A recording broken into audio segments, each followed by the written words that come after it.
Can you believe that 1,000 years ago, a civilization defined by its ruthlessness and its mastery of the sea committed the greatest migration mistake in human history? We are talking about the Norse, those legendary Vikings who looked at the coldest, most desolate corner of the known world, a land forged in permanent ice and shadow, and decided that this was where they would plant the seeds of their future. This is not just history. This is a slow-motion horror story, a catastrophe no one saw coming, played out across the screaming white backdrop of the Arctic Circle. 3,000 souls, lured by a magnificent lie, sailed into oblivion, chasing a paradise that existed only in the boastful words of an outlaw. That outlaw, the architect of this impending tragedy, was Eirik Thorvaldsson, better known to the sagas as Eirik the Red. Eirik was a man too hot for Iceland, a Viking whose temper and axe had already earned him banishment not once, but twice. He was a fugitive, a murderer seeking a kingdom where the laws of Scandinavia held no sway, a place where his iron will could carve out absolute dominion. He needed land, and when he stumbled upon the colossal frozen coastline far to the west, he saw not a death trap, but opportunity. He spent 3 brutal years in lonely exile, mapping the few habitable fjords, fighting back the crushing loneliness that threatened to swallow his sanity whole. When he finally returned to Iceland, his sales pitch had to be legendary. How do you convince thousands of farmers and warriors to abandon their known comforts for a land perpetually besieged by glaciers? You don't tell them the truth about the blinding, crushing ice cap that covers 80% of the territory. You give it a name dripping with deceptive promise. He called it Gronland, Greenland. He conjured visions of endless summer pasture, fertile meadows, and riches beyond imagining.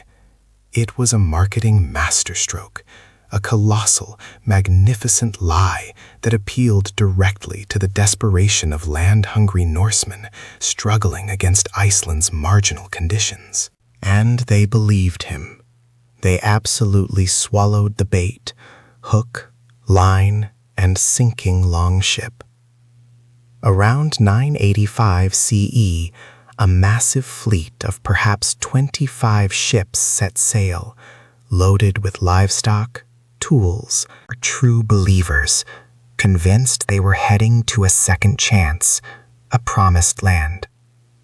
But the journey itself was the first sign that the gods had abandoned them. The unforgiving waters of the Denmark Strait devoured ship after ship. Savage storms tore through the meager fleet, scattering families and sinking precious resources. Less than half the original contingent made it ashore. They landed at the deep, sheltered fjords of the southwest coast, establishing what would become the Eastern Settlement, the heart of their desperate new world. At first, the promise seemed real, if fleeting. The fjords were protected, offering patches of scrub and grass during the short, blazing summer. They quickly built churches, farmsteads, and halls, using the sod and stone found along the shoreline. They planted barley, they grazed their precious cattle, sheep, and goats, and they looked westward, towards the great ice sheet, the permanent, silent monster that watched their every move. Eirik the Red had successfully founded his kingdom, a sprawling territory that eventually hosted perhaps 3,000 people across 2 major areas, the Eastern Settlement, Eystrabygd, and the smaller, more isolated Western Settlement, Vestrabygd. hundreds of miles further north along the coast. It was a remarkable feat of navigation and construction, a defiance of geography itself. But the moment the first autumn chill bit deep, a horrifying realization began to spread among the settlers, a chilling dread that settled into their bones and refused to leave. This was not Iceland. This was something ancient, something fundamentally hostile. They had arrived at the cusp of the Little Ice Age, a slow, inexorable shift in global climate that was already choking their brief growing season, pushing the sea ice further south and making every winter a fight for life itself. The fjords that had provided shelter quickly froze into impassable sheets of steel, trapping their ships and cutting off supply routes. The true terror, however, was the darkness, the crushing, absolute, permanent darkness. As the sun dipped lower and lower toward the horizon in November, it began a slow, agonizing retreat that lasted months. They entered the realm of Kamos, the polar night. For weeks on end, the sun did not rise. The settlers, accustomed to the milder latitude of Scandinavia, were trapped in a world where shadows reigned supreme, where the only light came from flickering tallow lamps and the ghostly, dancing green fire of the aurora borealis. This darkness was more than just the absence of light. It was an existential weight, a psychological torment that gnawed at their resilience. Every day demanded immense sacrifice just to keep the fires burning and the few precious animals alive in the sod stables. Their world shrank to the size of their own halls, a desperate bubble of warmth against the infinite, freezing void outside. And then came the silence, a silence so profound, so utterly isolating, that it made the settlers feel like the last people left on a dying earth. The wind sometimes howled like a banshee, but mostly there was only the terrible, heavy hush of the glacier, always growing, always threatening to consume their tiny, fragile foothold.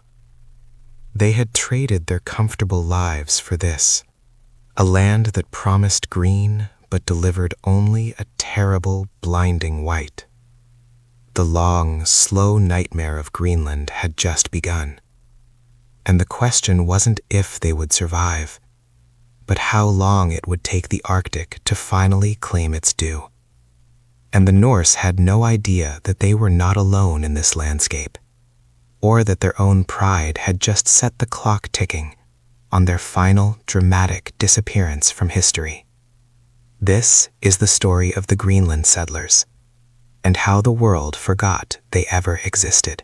We need to understand how the very things they relied upon, their cattle, their iron tools, their religious beliefs, ultimately became the very weights that dragged them down into the icy abyss. The fate of Eirik's lineage, the rise of the great farms, and the devastating consequences of their refusal to adapt to the true masters of the Arctic, the indigenous hunters, all lead to a final, chilling silence that still echoes across the vast emptiness of Greenland today. The ships that brought the hopeful hundreds had long since vanished below the horizon, taking with them the last physical link to the green, fertile world of Norway and Iceland. Eirik had promised a new paradise, a land of opportunity.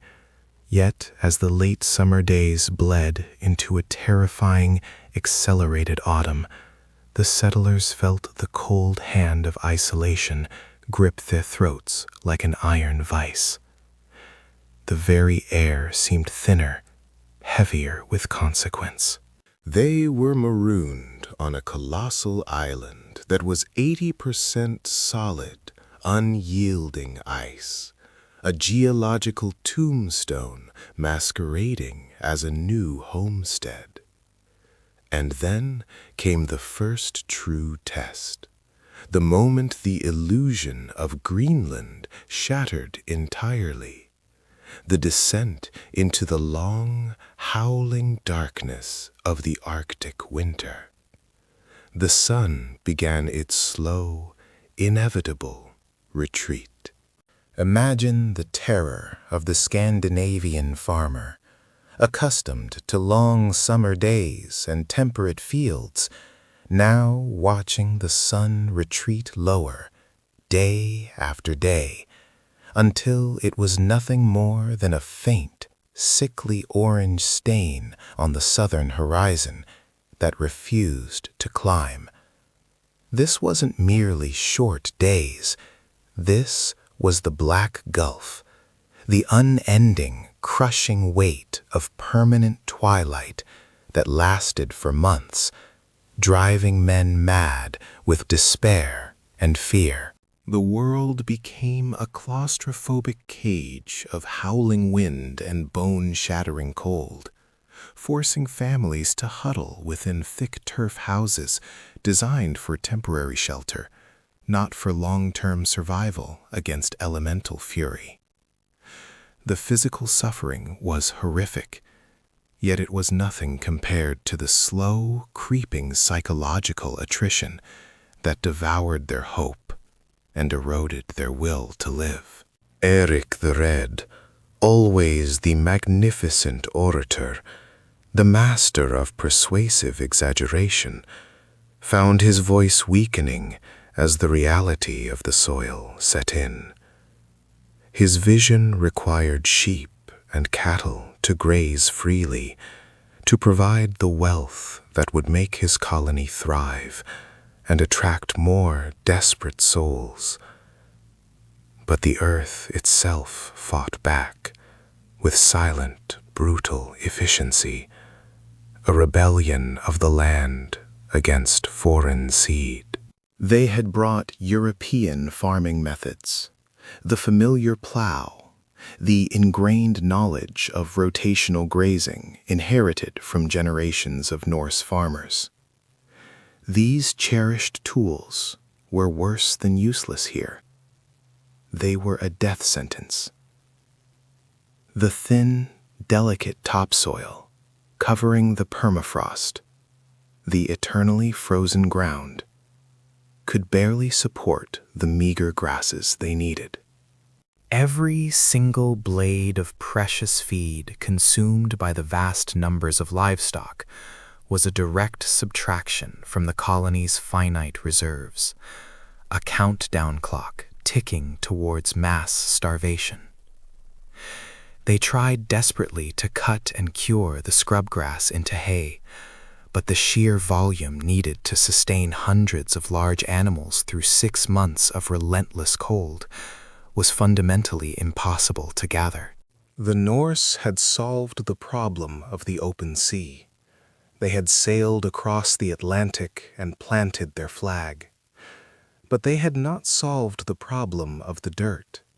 They were too proud, too deeply rooted in their tradition of European pastoralism, to learn the lessons already mastered by those who truly belonged to this unforgiving landscape. Their rigid cultural identity was a luxury they could not afford. And then came the silent watchers.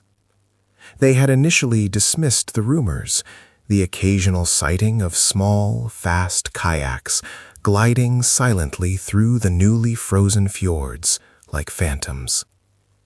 These were the Skraelings, the Norse term for wretches or screamers, the people of the Thule culture, the ancestors of the modern Inuit, who were moving south, following the shifting migratory paths of the seal and caribou populations. The Norse viewed them with a mixture of fear, disgust, and profound fatalistic arrogance. The indigenous hunters lived in perfect, dynamic harmony with the ice, utilizing every single part of the environment, from seal blubber for light and heat, to bone and sinew for sophisticated tools, to specialized, highly effective hunting methods perfected over millennia of Arctic existence. To the proud, settled Norsemen, these incredibly sophisticated survival techniques looked primitive, savage. Why eat raw meat and blubber when you could bake bread and stew mutton? This cultural blind spot, this deadly refusal to see expertise where they saw only barbarism, sealed their fate more surely than any storm or agricultural shortage. Their entire imported existence hinged on a fragile economic structure, reliant on grain and livestock, transported directly from temperate Europe. The Thule, meanwhile, relied on the seemingly inexhaustible bounty of the sea, a resource the Norse, despite being masterful sailors, fundamentally failed to exploit with the necessary intensity during the crippling winter months. Their boats were too large, their methods too clumsy for the shifting ice pack. The first real encounter was less a battle and more a chilling, terrifying realization of two entirely incompatible worlds colliding. A small Norse hunting party, venturing too far north in search of better grazing that did not exist, stumbled upon a Thule winter camp. It was a confrontation of iron and ice, of noise versus silence. It wasn't just the weapons, it was the strategy. The indigenous hunters melted into the landscape, using the snow and ice as allies, striking and vanishing like ghosts of the Arctic night.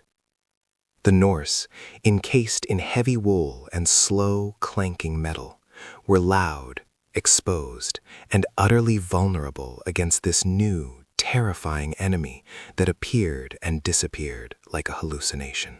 Eirik, hearing the reports of lost men and humiliating skirmishes, doubled down on his disastrous hubris. He ordered tighter security, stricter adherence to Norse law, and absolute prohibition on adopting any savage ways of life, reinforcing the very isolation that was now slowly, methodically killing them from the inside out. He clung to the myth of Norse superiority, even as his colony starved. He believed the answer was more strength, more ships, more commitment to the true path of European civilization. He catastrophically failed to see that the true masters of Greenland were the people who wore the land like a second skin, and the Norse were merely trespassers, awaiting the inevitable, agonizing eviction, carried out not by the Thule, but by the relentless, cruel forces of the Arctic itself.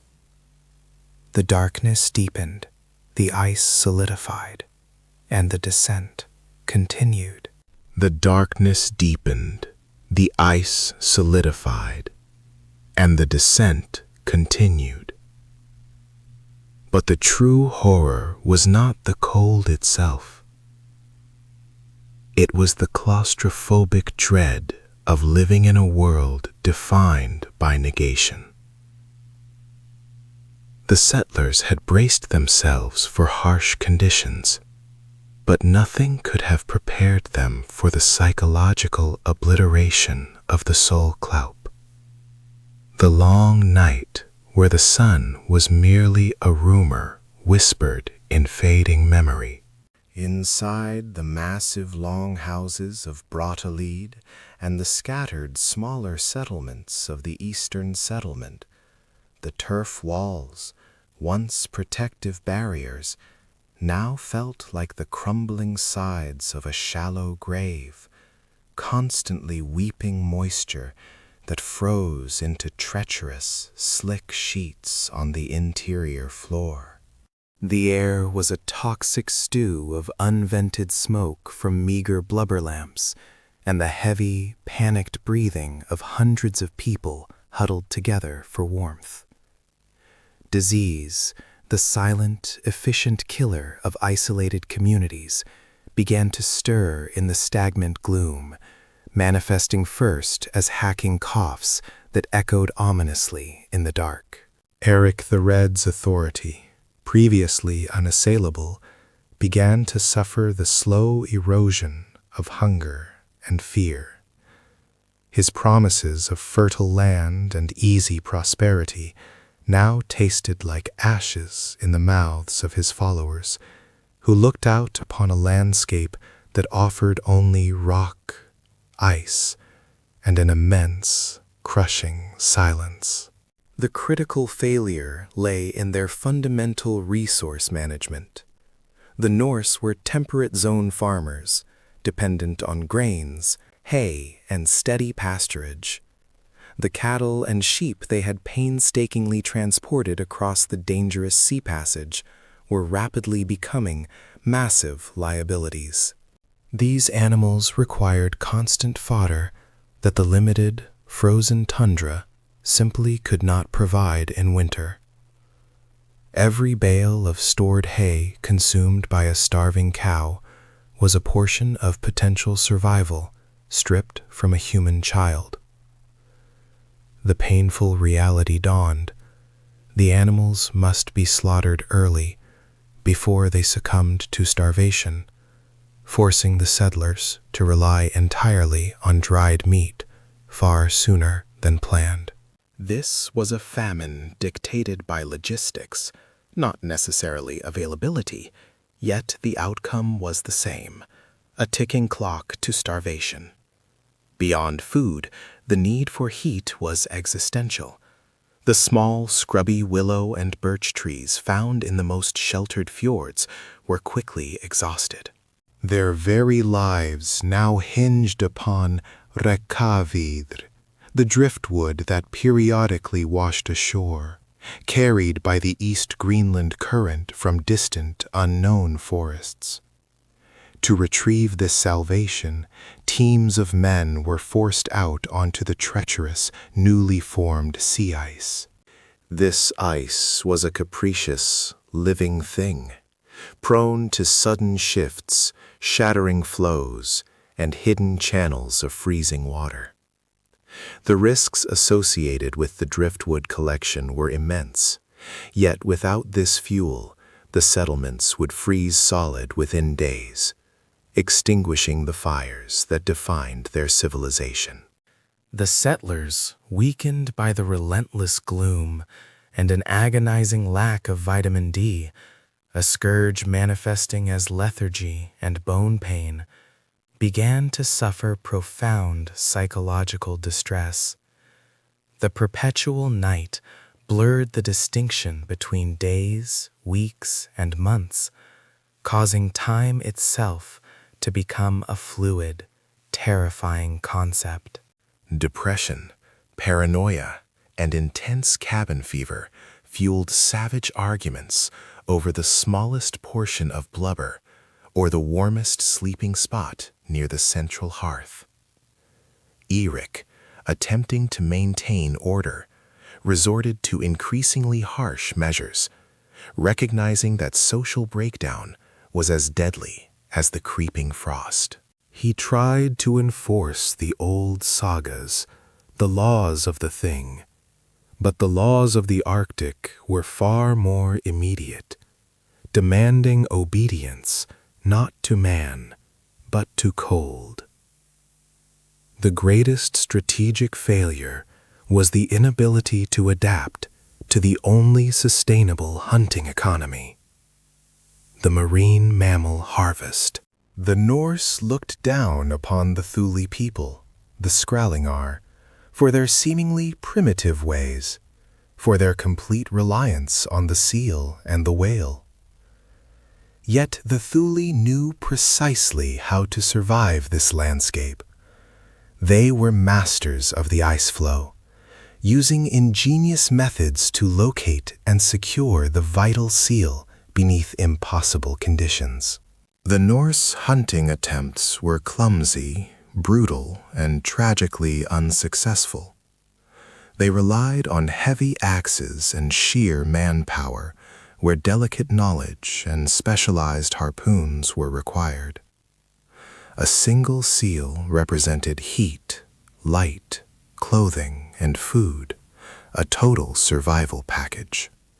But the Norse repeatedly failed to secure this critical resource. Eirik sent out his strongest men, veterans of sea raids and blood feuds, only to have them return frostbitten, mutilated, or worse, not return at all. Swallowed by unforeseen snow squalls, or dragged beneath the ice by an ill-secured catch. Every death now struck the community with double force. The isolation meant that losses were irreplaceable. The Norse population, already small, was beginning its slow, agonizing attrition. They were learning, through bitter, bloody experience, that Greenland demanded absolute humility and complete mastery of the ice, qualities Eric the Red's proud, warlike culture fundamentally lacked. The darkness was not just a lack of light. It was an active force, crushing the ambition of the Norse pioneers, proving that hubris and a strong longship were no match for the true, indifferent power of the Arctic deep freeze. The first winter was not an inconvenience. It was a cull. The pale, cruel sun finally crawled above the horizon, not with the triumphant roar of a savior, but with the weary sigh of a delayed executioner. The great winter, the one that had swallowed 1/3 of the settlers whole, was technically over. Yet the thawing landscape offered no comfort, only the grotesque inventory of their losses.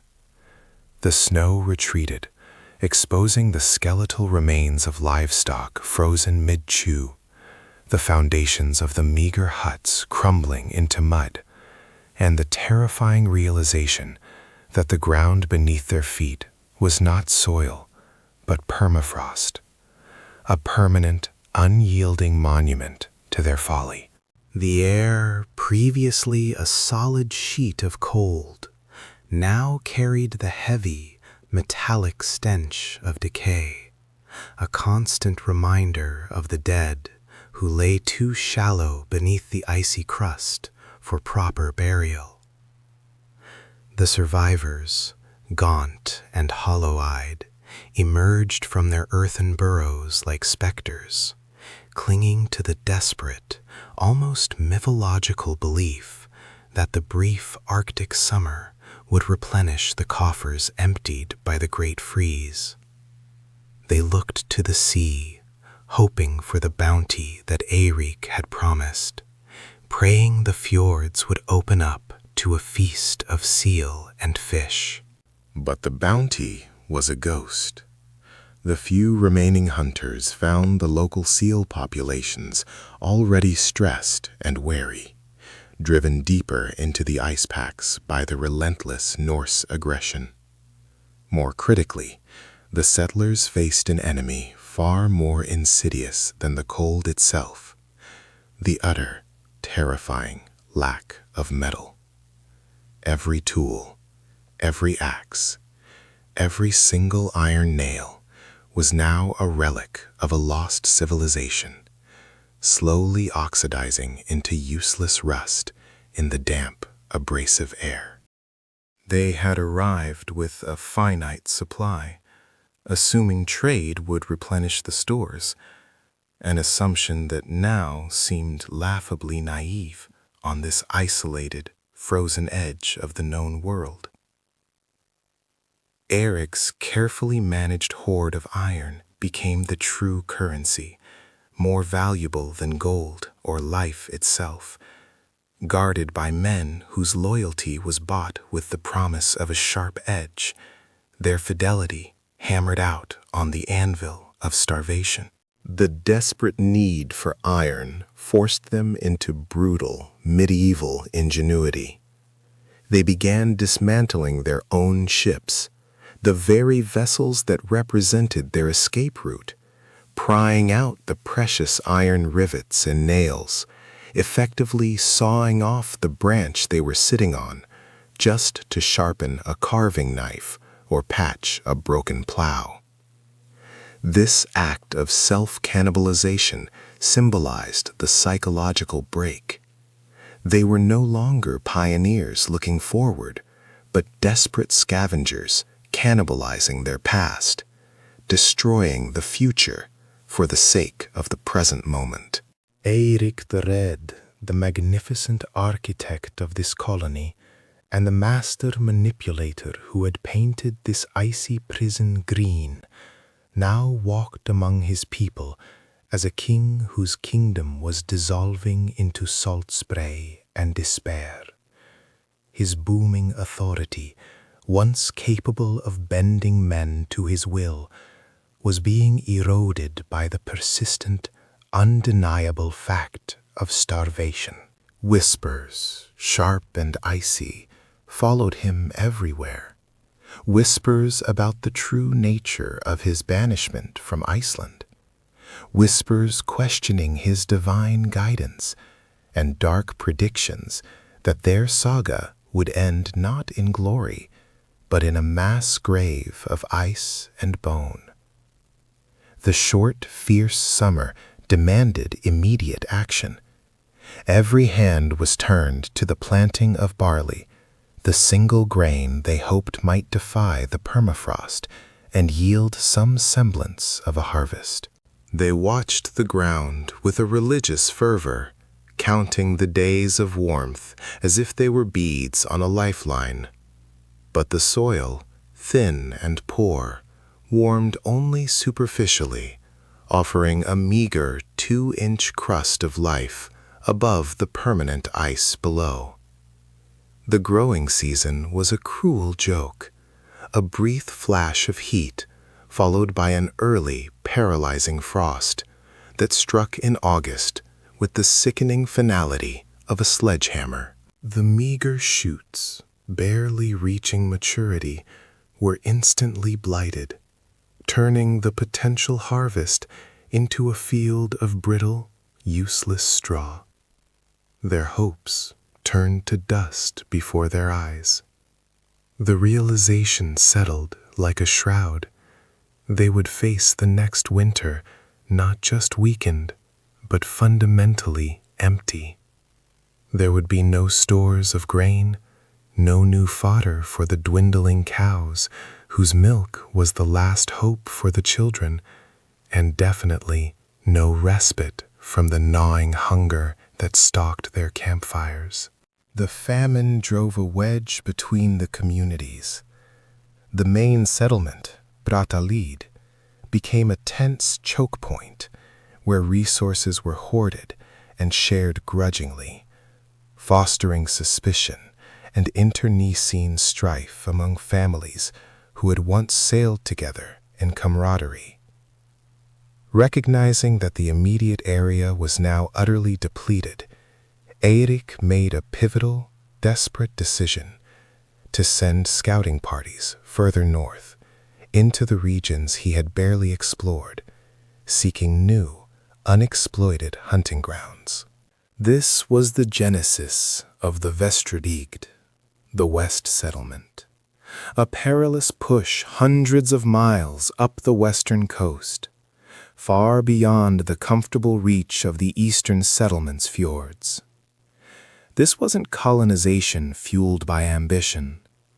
It was forced relocation driven by the simple necessity of finding an untouched seal beach or a migrating caribou herd before the next deep freeze locked everything down completely. These scouts faced unimaginable journeys, navigating treacherous icebergs that towered like floating cathedrals, and the blinding white fog that swallowed the coastline whole, turning known geography into a nightmare labyrinth. They were pioneers in extremis, relying on sheer luck and ancient navigational wisdom to survive the passage, constantly battling the twin threats of exposure and starvation. What they found was a land that dwarfed Brattleheed in its severity, vaster, colder, but initially richer in game, offering a temporary, fragile reprieve.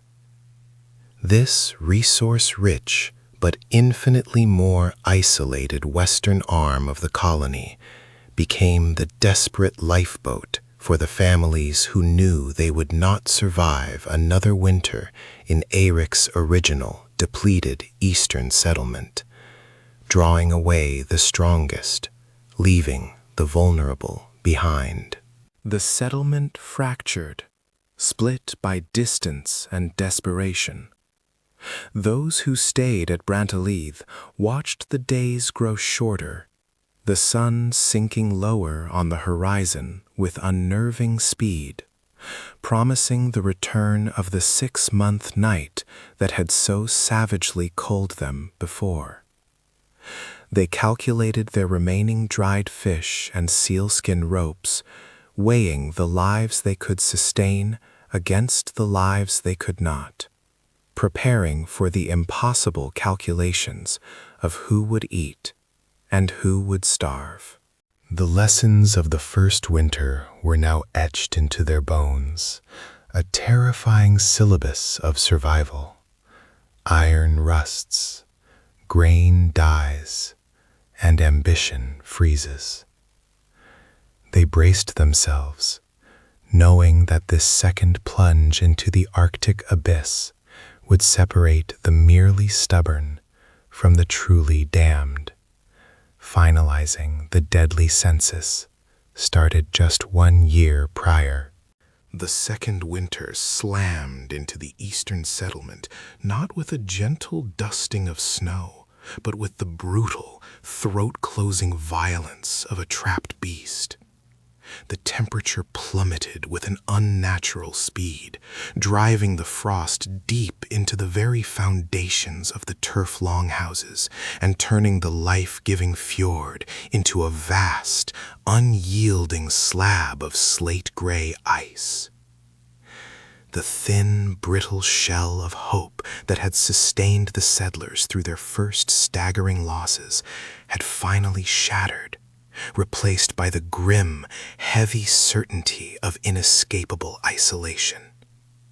Eric the Red's prophecy of a new, prosperous Norse world was being revealed as the most magnificent, deadly lie ever told to desperate men.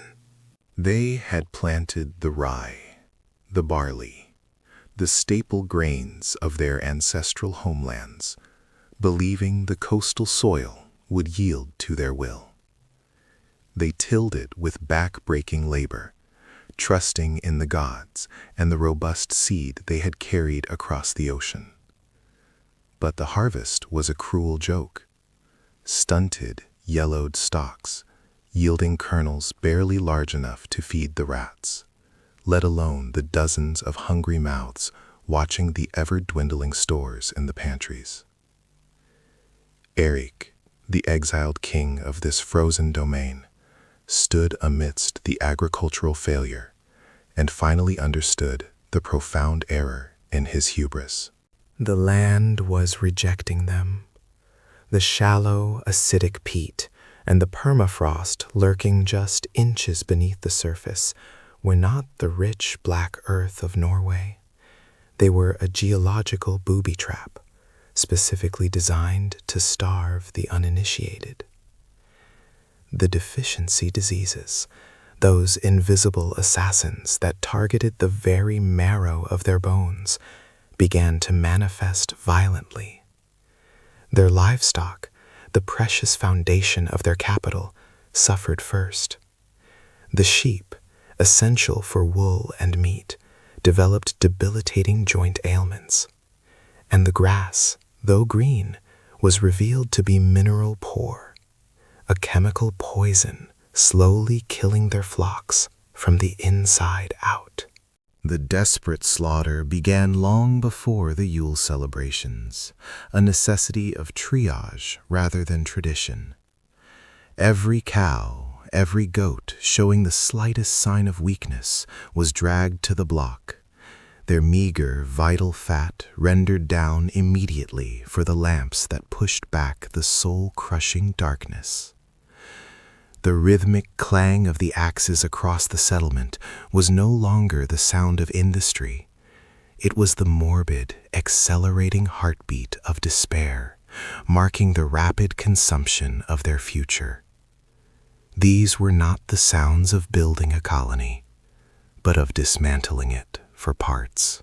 Survival pivoted entirely on the sea, now a treacherous, unpredictable killing floor.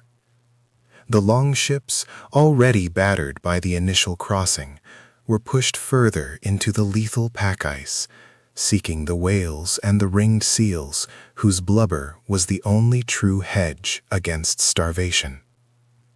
Hunting became the sole, horrifying currency of the eastern settlement.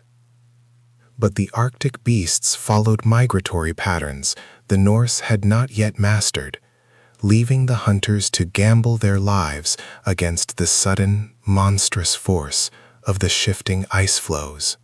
Every long ship that returned empty brought the chill of death directly into the longhouses. Every hunter lost to the infamous, blinding white squalls meant 2 families back in the settlement were immediately sentenced to a faster onset of hunger. The men who ventured onto the frigid water knew their mission was no longer merely provisioning. They were buying another week of collective life for the entire community, with the high price of their own potential demise. The psychological toll of this constant, deadly calculus began to fracture the social order Eric had so violently imposed. And then there was the silence, the unnerving, absolute silence of the far north, often broken only by the explosive crack of the ice, or the mournful, high-pitched shriek of the wind whipping down the fjords. But sometimes they heard things that defied the natural order of their Norse world. Strange, high-pitched whistles carrying across the frozen plain. Faint shadows seen at the edges of the permanent blue twilight. And tiny, unsettling footprints in the snow that were too small, too swift, too utterly foreign to be Norse. These were the Skraelings, the wretches, the indigenous peoples of this horrifying, beautiful land. Eirik had dismissed them in his grand speeches, painting them as spectral rumors or easily dispatched savages. But now, as the settlers watched their own children shrink, their faces becoming skull-like and drawn, they began to fear that the Skraelings were not only real, but were watching them, waiting patiently for the Norse weakness to become terminal. The fear of the unseen enemy added a layer of profound, paralyzing dread to their immediate physical suffering. The long darkness, the skamdegi, was no mere absence of light. It was a sophisticated psychological weapon designed to dismantle the mind. Scurvy, the ancient scourge of the sea, crept insidiously through the settlement, turning muscle to useless mush and sanity to strange, vivid madness. Men reported seeing spectral longships sailing across the frozen fjords under a phantom sun.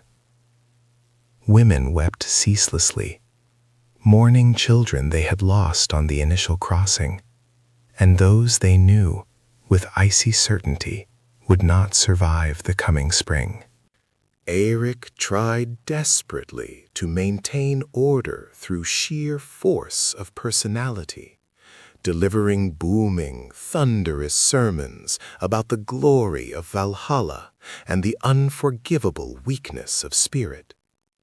He reminded them of their Viking heritage, of the blood of gods that ran in their veins.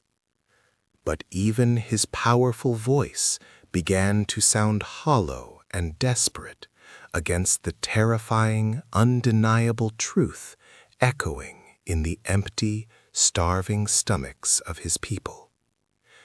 The land had utterly rejected them.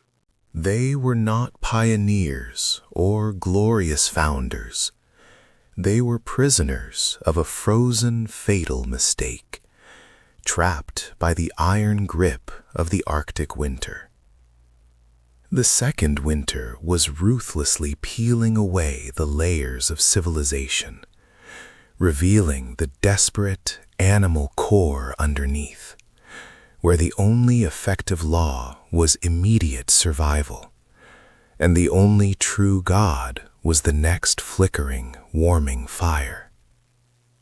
They were descending deeper into the Arctic crucible, where the line between the living and the legendarily doomed was blurring into the terrifying, endless twilight.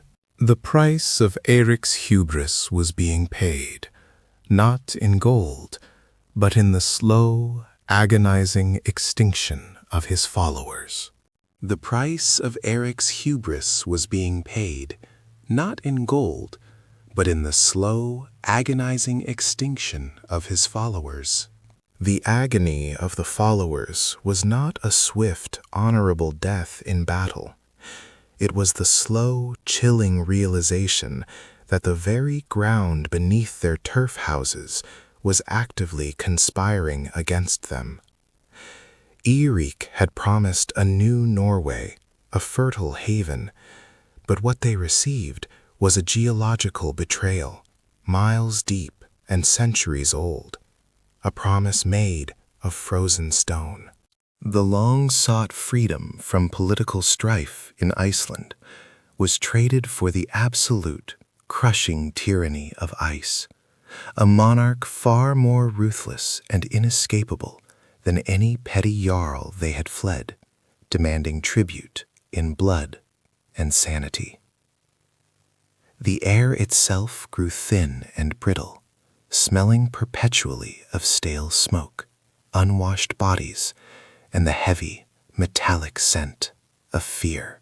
Every morning was a gamble against the profound, bone-deep cold, and every single resource, every handful of dried meat, every scrap of leather, had to be rationed with the meticulous desperation of a besieged army, knowing that no relief column would ever breach the pack ice.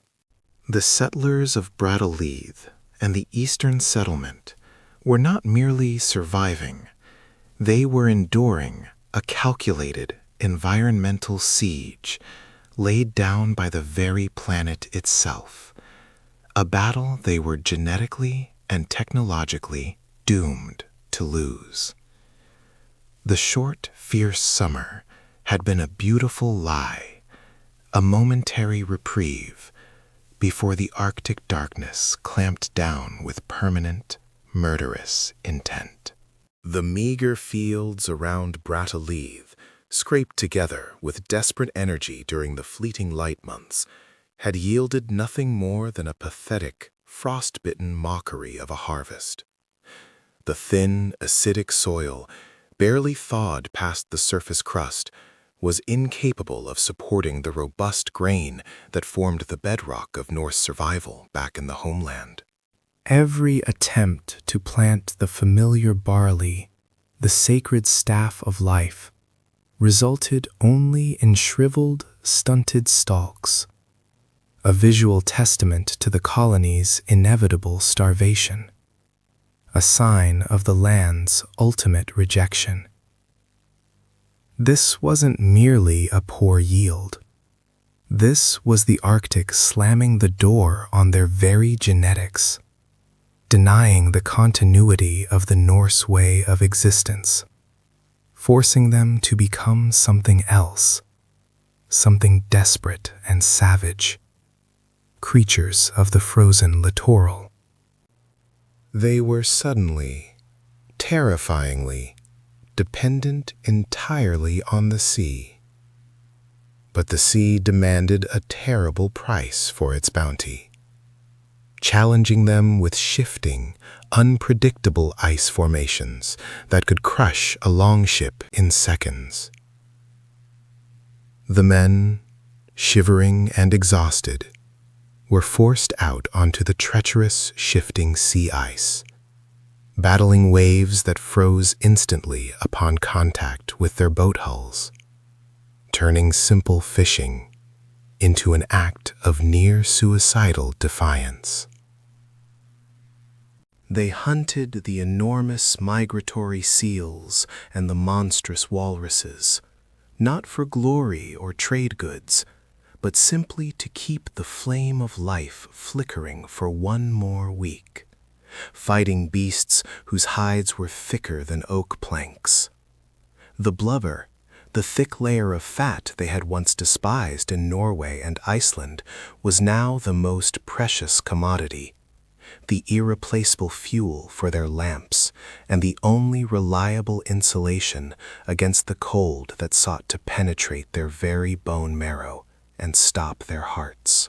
Eric, the great explorer, found himself reduced to the role of a desperate provisioner, constantly pushing his crews further north into the truly deadly regions, the Nordsetur, where the walrus tusks, the fabled Hvalrostennor, were larger, yes, but where the ice floes could swallow a longship whole without a shudder, never releasing their icy grip.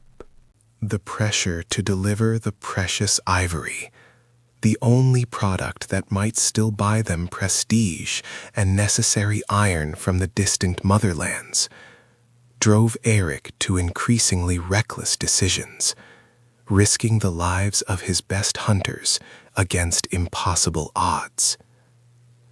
But the physical dangers were almost secondary to the creeping silent horror that settled into the minds of the Greenlanders. The psychological burden of the perpetual darkness.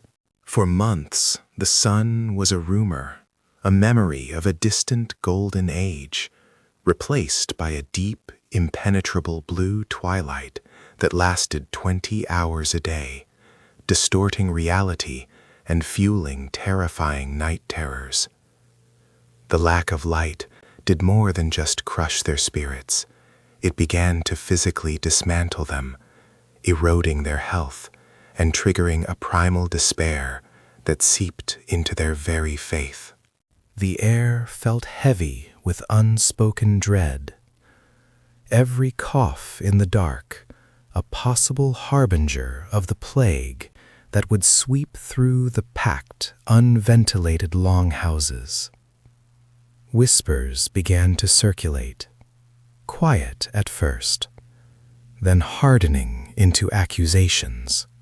The gods had abandoned them, or worse, Eric had deliberately lied about the very nature of this land, leading them like sheep to the slaughter. Eric the Red, always a man of immense temper and iron will, forged in the fires of exile, responded to dissent not with reassurance, but with the cold, absolute certainty of a dictator cornered and fighting for his life.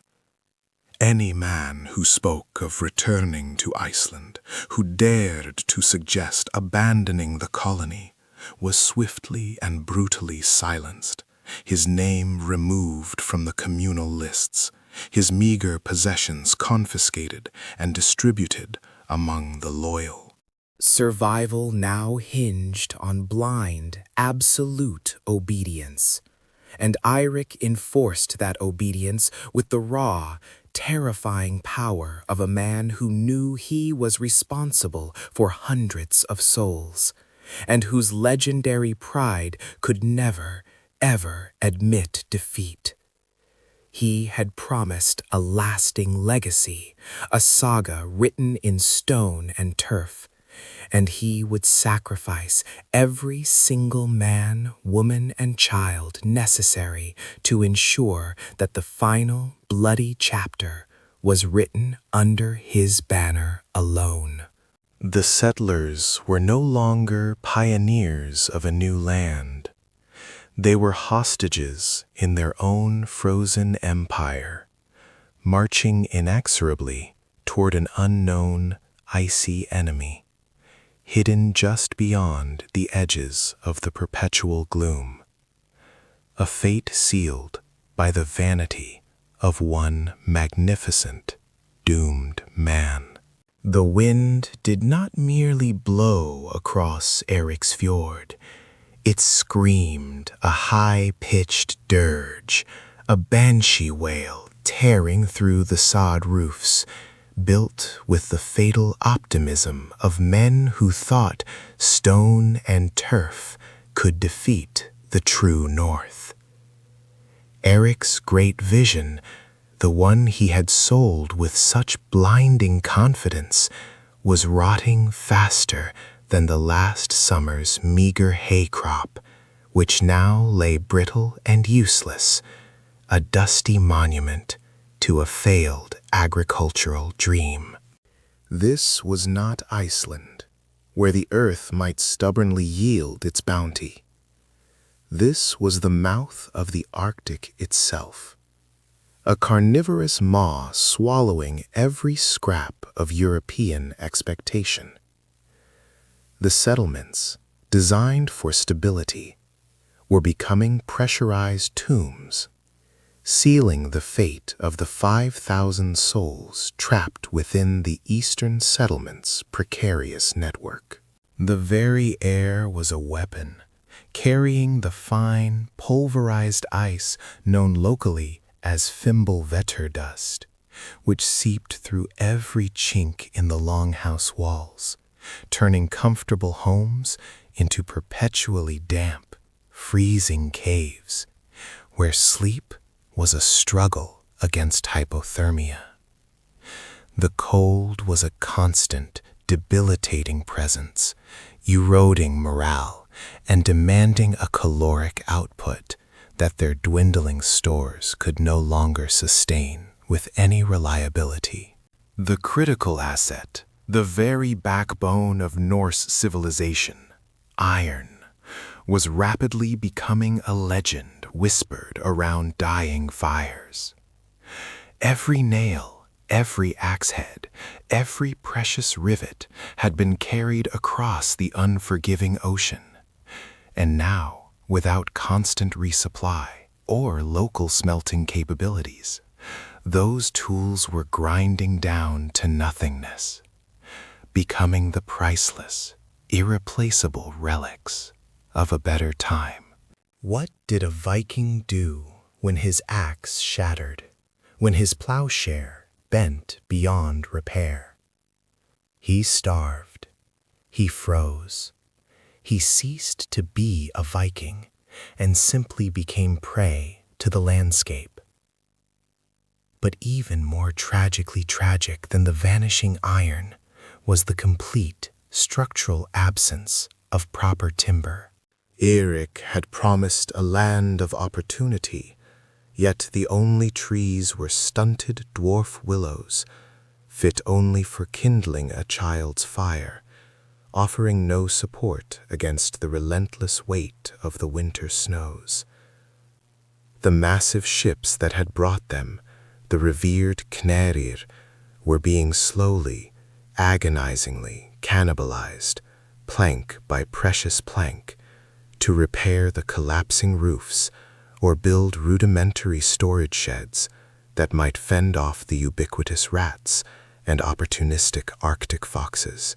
This act of dismantling their fleet was a horrific, suicidal sacrifice. It was the deliberate destruction of the only remaining exit strategy, a physical manifestation of the knowledge that they were now permanent prisoners of the ice, sealed off by their own desperation. They had nowhere left to run, nowhere left to sail. Then came the silent killer, the true Arctic predator that walked among them, invisible until it struck. They called it the rotting plague, and it began with a profound, bone-deep exhaustion. They had believed they could sustain themselves on dairy and meat, the traditional Norse fare, but the lack of vitamin C in their winter diet was turning their bodies into internal battlegrounds, resulting in the insidious onset of scurvy. They tried desperate measures. Boiled pine needles, imported from Labrador on increasingly dangerous and rare voyages, were briefly successful, offering temporary reprieve. But the supply lines were inconsistent, and the dark reality was that the land immediately surrounding the settlement offered no reliable cure for the slow, systemic poisoning they were undergoing. Survival meant abandoning the pretense of farming entirely and embracing the deep, frozen sea, relying entirely on the hunters. Sealing became the sacred, perilous profession, the single thread holding their society together.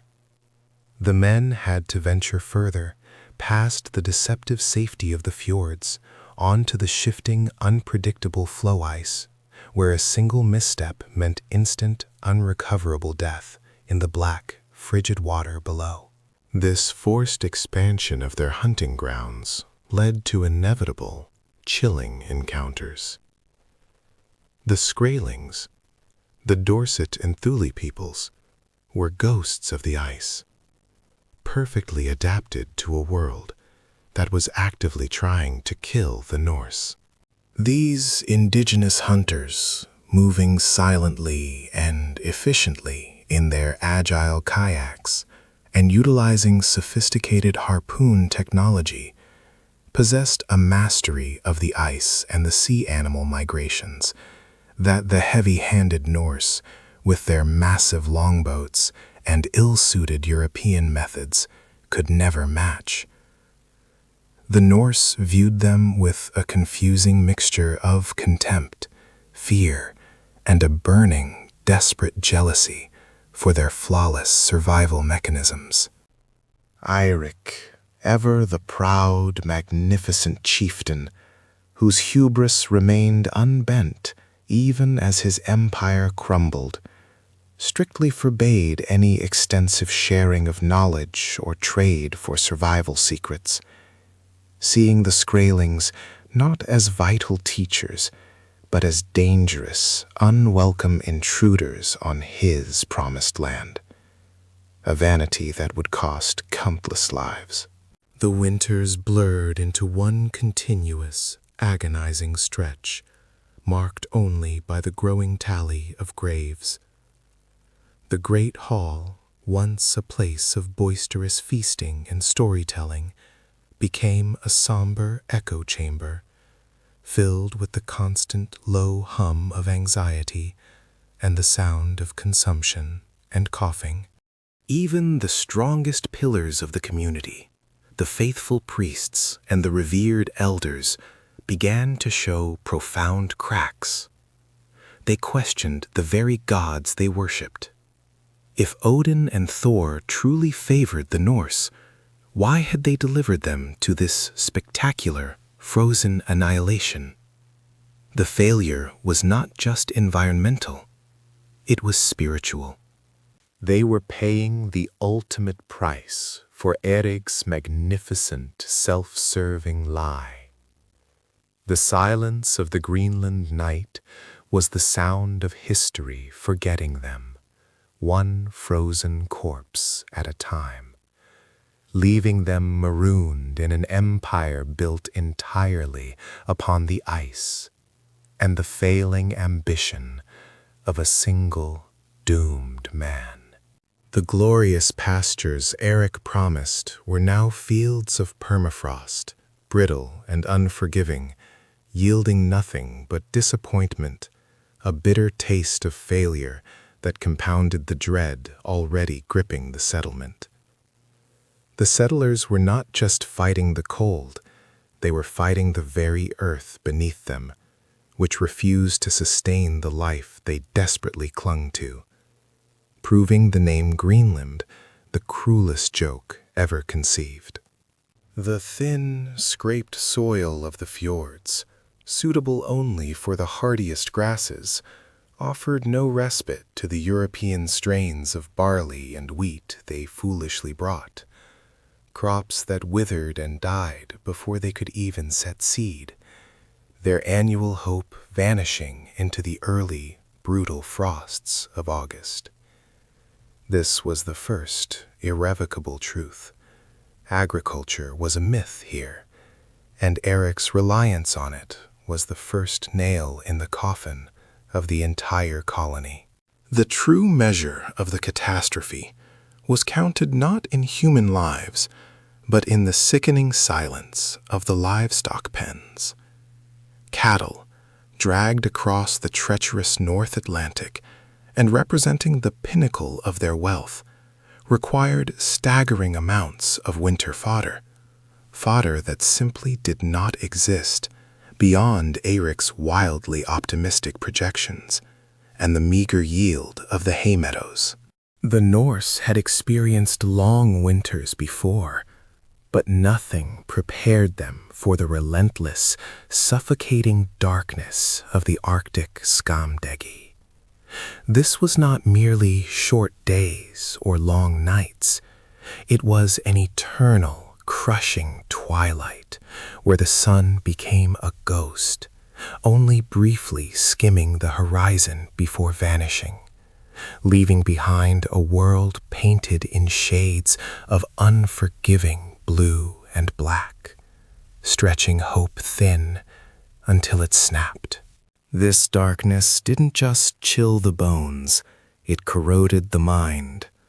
Madness began to spread like a fever, whispered accusations echoing through the smoky longhouses, turning neighbor against neighbor in the claustrophobic gloom where the air was thick with the smell of unwashed wool and damp despair. Paranoia became the common currency, and fear a constant companion, sharpening knives and shortening tempers.